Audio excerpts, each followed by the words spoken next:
एक रेस्टोरेंट में खाना खाते समय मेरी नज़र सामने बैठे दो हंसते खेलते परिवारों पर पड़ी। कुछ देर तक देखने के बाद ऐसा लगा कि पहले टेबल पर बैठे दादाजी दूसरे टेबल पर बैठी दादी जी को बड़े ध्यान से देख रहे हैं और उन्हें यूं देखकर कुछ ऐसा एहसास हुआ।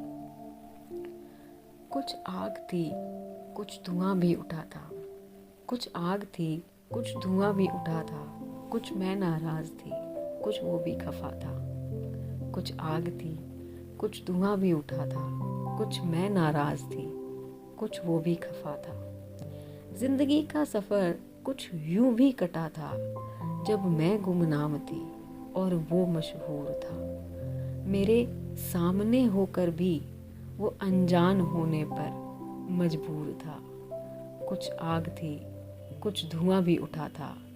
कुछ मैं नाराज थी, कुछ वो भी खफा था। समय जो बदला तो वो कुदरत का असूल था।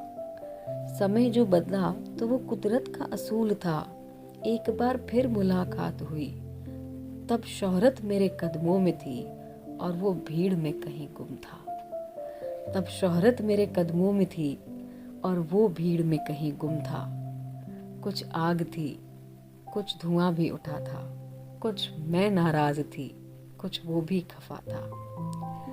आ आ गई थी अब वो मंजिल, आ गई थी अब वो मंजिल कि थे एक दूजे के लिए हम काबिल। आ गई थी अब वो मंजिल कि एक दूजे के लिए थे हम काबिल। पर सपना जब वो टूटा तो देखा बाल सफेद थे और चेहरे पर झुर्रियों का घर था।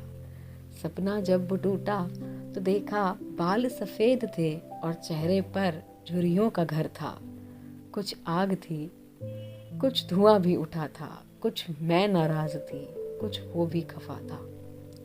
तब तब समझ आया तब समझ आया कि ईश्वर को ये रिश्ता नामंजूर था। तब समझ आया कि ईश्वर को ये रिश्ता नामंजूर था। अल्हड़पन का ये रिश्ता यूं ही फिजूल था। समय को कुछ और ही कबूल था। अब अपनी अपनी छोटी सी दुनिया में अब अपनी अपनी छोटी सी दुनिया में एक भरा पूरा अपना सा घर था।